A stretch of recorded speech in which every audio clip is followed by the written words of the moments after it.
मतलब 75 साल में अब जाकर किसी फिल्म ने 200 करोड़ रुपए कमाया है और इनको कश्मीर लेना है। इन पाकिस्तानी चचा लोगों ने एक बार नहीं बार बार इनकार का तमाचा इन बॉलीवुड वालों के गाल पर मारा है, लेकिन इनका ज़मीर इस कदर मर गया है कि इनको आज भी उनमें अपना छोटा भाई नजर आता है, क्योंकि इन लोगों को लगता है कि इनका और पाकिस्तानियों का डीएनए एक है। और सिर्फ नमस्कार मित्रों, पाकिस्तानी सिनेमा की एक फिल्म आई है जिसका नाम है the legend of Maula Jatt. इसके बारे में कहा जा रहा है कि यह फिल्म पाकिस्तान की अब तक की सबसे ज्यादा कमाई करने वाली फिल्म है, जो करीब 200 करोड़ रुपए से ज्यादा की कमाई कर चुकी है। और 30 दिसंबर 2022 को एक आतंकवादी समर्थक हमजा अली अब्बासी की Pakistani Punjabi film the legend of Maula Jatt Bharat में रिलीज होने जा रही थी, लेकिन अभी गुप्ता जी के गुप्त सूत्रों से पता चला है कि मौला जट मूवी की रिलीज को रोक दिया गया है। तो एक तरफ जहां पर देश में बैठे हुए पाकिस्तानी प्रेमी इसके पीछे भी मोदी की साजिश बता रहे हैं, तो वहीं पर हमारे उर्दू वुड में बैठे लॉलीवुड के प्रेमी कह रहे हैं, Would you be willing to work with the Pakistani team along with your team in Saudi Arabia? Of course, sir. I think artists, there are no boundaries for artists. Many congratulations to the Pakistan film industry का मौला जट। तो मिले सुर हमरा तुम्हारा का राग आलापने वाले Urdu would वालों का घंटा थोड़ी देर में बजाएंगे, लेकिन उससे पहले फिल्म मौला जट और उसके कलाकारों का घंटा जरा बजा लेते हैं। तो गुरु, ये फिल्म पंजाबी भाषा में बनी वो पाकिस्तानी फिल्म है जिसने ग्लोबली 200 करोड़ रुपए तक की कमाई कर ली है, और अब पाकिस्तान में सबसे ज्यादा कमाई करने वाली फिल्म का तमगा भी इसको मिल गया है, वो भी सारी दुनिया की कमाई को मिलाकर। मतलब 75 साल में अब जाकर किसी फिल्म ने 200 करोड़ रुपए कमाया है और इनको कश्मीर लेना है। खैर, इस फिल्म के कलाकारों की बात करें तो फवाद खान, महिरा खान और हमजा अली अब्बासी इस फिल्म के मुख्य कलाकार हैं। फवाद खान और महिरा खान को आपने बॉलीवुड की कई फिल्मों में देखा होगा, जैसे ऐ दिल है मुश्किल और कपूर एंड सेंस। महिरा खान को आपने रईस मूवी में देखा होगा। यहाँ पैसा और नाम शोहरत सब कमाए लोगों ने, लेकिन जब इनसे उरी अटैक के बारे में 2 शब्द कहने को कहा गया तो इनके मुंह में ताला लग गया। और ये बंदा हमजा अली अब्बासी, जिसको 26/11 के गुनहगार शांति के दूत लगते हैं। इतने सारे ट्वीट्स पड़े हैं इस बंदे के ट्विटर पर, जिसमें कहीं वो भारत की सेना का अपमान कर रहा है तो कहीं हाफिज शहीद की प्रशंसा करते हुए नजर आ रहा है। किसी पोस्ट में बुरहान वानी को शहीद लिख रहा है। और ऐसे आतंकवादी समर्थक की फिल्म भारत में रिलीज होने जा रही थी। भारत में इस फिल्म को रिलीज करने का जिम्मा उठाया था किसने? जी स्टूडियो और पीवीआर सिनेमा ने। पहले ही फिल्म 23 दिसंबर को पूरे भारत में रिलीज होने वाली थी, लेकिन जो बॉयकॉट गैंग लाल सिंह चड्ढा की चड्डी उतारने के बाद पठान के पठानी की बेशरम रंग को उतारने में लगा है, उसे भी इसकी खबर नहीं थी, क्योंकि उन्हें भी शायद जेन्यू वाले दीपू की बेशरम रंग के गाने को देखने, मतलब बायकॉट करने से फुर्सत नहीं मिल रही है। और ना ही उन नेताओं के मुखार बिंदु से मौला जट के लिए 2 शब्द निकल रहे हैं जिन्हें आज पता चला कि बॉलीवुड भगवा का अपमान करता है, लेकिन उनकी आंखें तब जाके खुली जब भगवा कलर का कपड़ा साड़ी से 2 पीस में आ गया। थैंक्स टू राज ठाकरे जी, जिन्होंने खुलकर इस फिल्म का विरोध किया। और महाराष्ट्र नवनिर्माण सेना के अध्यक्ष राज ठाकरे जी की दहाड़ सिनेमा घर के मालिकों को समझाने के लिए काफ़ी था कि पाकिस्तानी फिल्म अगर भारत में रिलीज हुई तो क्या होगा। फिर रिलीज डेट 30 दिसंबर रखकर सिर्फ पंजाब और दिल्ली के एनसीआर में रिलीज करने का फैसला लिया गया, क्योंकि यहाँ पर पंजाबी लोग ज़्यादा रहते हैं। और ताजुब की बात है कि वहाँ के लोग इस फिल्म को देखने के लिए बेताब थे। ਪਾਕਿਸਤਾਨੀ ਟੱਚ ਜ਼ਿਆਦਾ ਪ੍ਰੋਪਰ ਲੱਗ ਰਿਹਾ ਸੀਗਾ, ਤਾਂ ਕਰਕੇ ਅਸੀਂ ਉਧਰ ਦਾ ਵੀ ਦੇਖਣਾ ਚਾਹੁੰਦੇ ਹਾਂ। ਲੈਂਦੇ ਹਾਂਜੀ ਕੀ ਕਹੋਗੇ ਮੌਲਾ ਜੱਟ ਨੂੰ ਵੇਖਣ ਦੇ ਲਈ? ਕਿ ਜ਼ਰੂਰ ਦੇਖੋ, ਸਾਰੇ ਹਾਊਸਫੁਲ ਕਰ ਦੋ। मैम किवें दा लग्या कि कुछ खास? बहुत अच्छी मूवी है, पाकिस्तानी मूवी है, बहुत टाइम बाद देखने का मौका मिला है। फराद खान है, मायरा खान है। अब कुछ पाकिस्तानी प्रेमी ज्ञान चंद्र कमेंट्स बॉक्स में आकर मुझे ये ज्ञान देंगे कि अगर पंजाब में पंजाबी भाषा की फिल्म रिलीज हो रही थी तो इसमें ताज्जुब वाली कौन सी बात है। तो मेरा उन लोगों से सवाल है कि बंधुवर, जो राज्य सबसे ज़्यादा पड़ोसी देश के आतंक का शिकार है, जहाँ सबसे ज़्यादा नशे का सामान पड़ोसी देश से आता है, उस राज्य को इस फिल्म का विरोध करना चाहिए या फिर स्वागत? उरी और पुलवामा अटैक के बाद पाकिस्तानी फिल्म और कलाकारों पर भारत में बैन लगा हुआ है, लेकिन उसके बावजूद पंजाबी फिल्मों में पाकिस्तानी कलाकारों को काम दिया जाता रहा है। क्यों?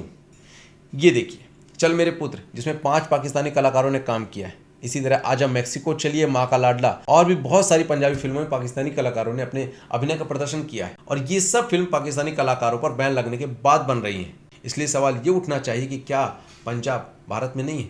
आखिर क्यों पंजाबी फिल्मों में पाकिस्तानी कलाकारों को काम मिलता है? और सिर्फ पंजाबी फिल्म सिनेमा ही नहीं, मिले सुर हमरा तुमरा का राग अलापने वाला कराची वुड उर्फ उर्दू वुड उर्फ बॉलीवुड और उसके लोगों के पिछवाड़े में जो लॉलीवुड की लाली से मोहब्बत वाला सुलेमानी कीड़ा है, उसके काटने पर उर्दू वुड के लोग भी हमेशा अपनी फिल्मों में इन आतंकवादी समर्थकों को काम देने का ऑफर देते रहे। जैसे इन अवसरवादी राष्ट्रवादी अक्षय कुमार जी को ही देख लीजिए, अपनी फिल्म बेबी के लिए इस हमजा अली अब्बासी को काम ऑफर करते हैं।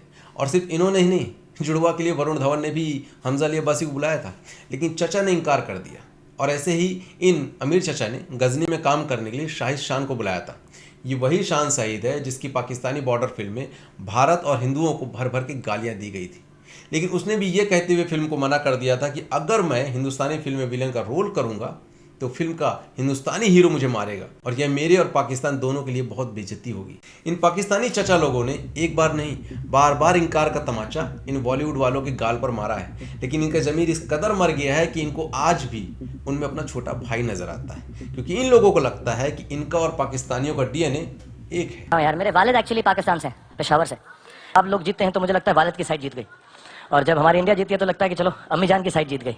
अब जाहिर सी बात है कि पाकिस्तानियों में अपने आका को देखने वाले उर्दू वालों के लिए मौला जट पर लगा बैन किसी सदमे से कम नहीं होगा, क्योंकि उन्हें लगता है कि art has no boundaries. Actually I think कला ਨੂੰ ਕੋਈ ਰੀਜਨ ਨਹੀਂ ਚਾਹੀਦਾ ਹੁੰਦਾ। मुझे लगता है कि टैलेंट की कोई बाउंड्रीज नहीं है। Okay, throw them out. Throw them out.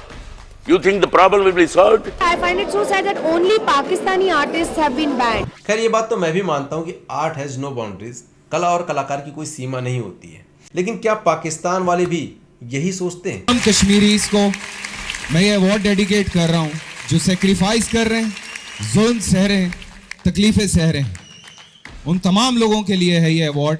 हम सब पाकिस्तानी आपके साथ हैं, कभी मत सोचिएगा कि हम पीछे हटेंगे। And in the end and above all, Allah thank you. जो इस वक्त हालात हैं इंडिया में और जो मुसलमानों के साथ हो रहा है, तो आई डोंट थिंक कि अभी मेरा दिल करेगा वहाँ पे काम करने का। आपको इंडिया से इंस्पायर नहीं होना चाहिए? बिल्कुल भी नहीं। हम लोग बॉलीवुड नहीं है। नहीं गए, सस्ती शोहरत कमाने हम इंडिया नहीं जाते, हम अपने मुल्क में रहते हैं और यही काम करते हैं और इंशाल्लाह उनको यहाँ लेके। तो गुरु, ये वो पड़ोसी मुल्क के लोग हैं जिनकी नस नस में भारत के लिए नफरत के अलावा और कुछ भी नहीं। कलाकार हो या फिर क्रिकेटर, सबके नशों में टू नेशन थ्योरी रक्त बनकर बहता है, लेकिन हमारे देश के कलाकारों को लगता है कि भारत की सरकार कलाकारों को इसलिए बैन करती है कि कलाकार, पाकिस्तान और भारत के कलाकार दोनों देशों में दोस्ती करवा सकते हैं। मुझे लगता है आर्टिस्ट को बैन करते हैं लोग इसलिए क्योंकि आर्टिस्ट दोस्ती करवा सकते हैं। तो सुना आपने इन मोहतरमा को, ये वही ऋचा चड्ढा है जिन्होंने कुछ दिन पहले गलवान में शहीद हुए भारतीय सेना का अपमान करते हुए ये 3 शब्द लिखे थे। और ये अकेली नहीं, जिन्हें ऐसा लगता है पूरा गिरोह बैठा है उर्दू वुड में जो लॉलीवुड की लॉली से इतना मोहब्बत करता है कि अपनी फिल्मों में पाकिस्तान और पाकिस्तानियों का महिमंडल करता रहता है। लेकिन पाकिस्तान भारत और भारत के लोगों के लिए किस तरह की फिल्में बनाता है, ये देखिए। तुम जैसे हिंदू कुत्ते के लिए मौत का हुक्म जारी करती हूँ। ठीक कह रही हूँ पिताजी, काश मैं हिंदू कौम में जन्म न लेती, किसी मुसलमान के घर में पैदा होती। मौलाना जी, मैं मुसलमान होना चाहती हूँ। औरतों पर जुल्म करना हिंदू कौम की पुरानी रिवायत है, वरना मुझे जबरदस्ती कपड़े उतारने पड़ेंगे। हिंदू कुत्ते।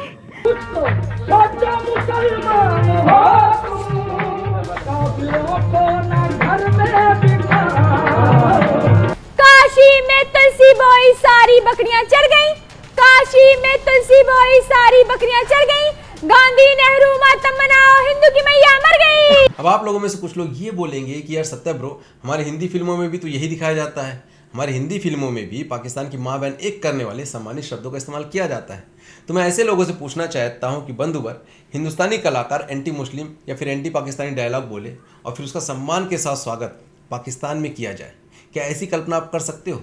कमेंट्स करके मुझे जरूर बताइएगा। सनी देओल और उनकी फिल्मों के साथ पाकिस्तान में कैसा व्यवहार किया जाता है, ये शायद मुझे आप लोग को बताने की जरूरत अब नहीं है।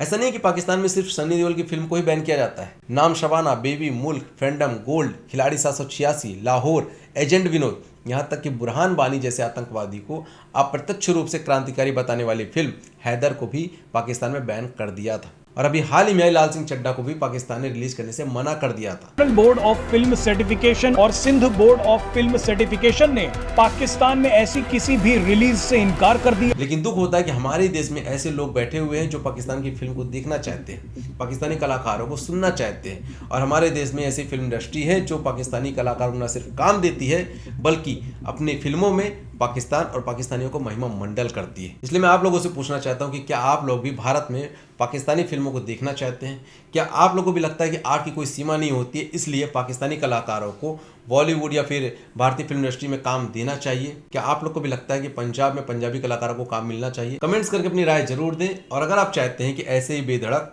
बेखौफ होकर हम देश में बैठे हुए छुपे हुए गद्दारों का घंटा बजाते रहें, तो चैनल को अपना सहयोग जरूर दें। सब्सक्राइब करें, वीडियो को और लोगों को भी शेयर करें, लाइक करें। मिलता हूं जल्द नए वीडियो में, तब तक के लिए जय हिंद, वंदे मातरम।